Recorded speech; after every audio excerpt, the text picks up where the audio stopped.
Mr. Buffett, my name is Jeff Chen from San Francisco. I wanted to ask you a little bit more detail about the inflation question. I wanted to know what are the key metrics you look at when you evaluate future inflation and your evaluation methodology, and what are some of the catalysts that's going to cause the inflation to rise in the future?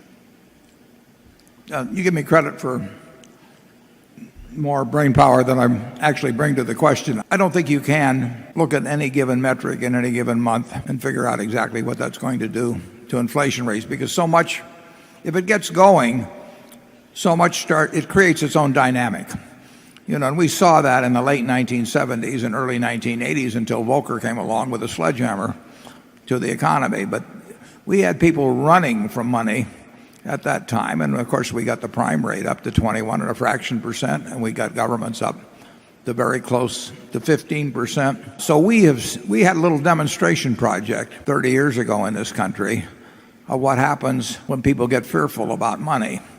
And if we were to continue the policies we have now, I would think a rerun of that, could be fairly likely. But trend is not destiny. We have the power to do things, and Congress has the power, and that's why I wrote that op-ed piece a year ago to sort of flash a yellow light. We have the power to control our future, and we do it through elected representatives. I will just go back to the conclusion that, based on what I see happening, American people, government around the world, I think currencies are a poorer bet than they have been for some time, but I have no idea what that means in terms of rates of inflation, and I hope I'm wrong on it.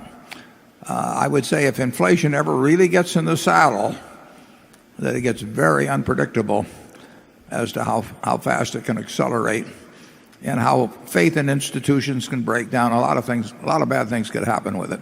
Charlie?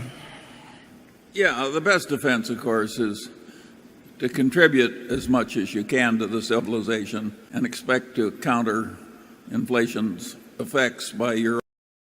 That's the safest antidote.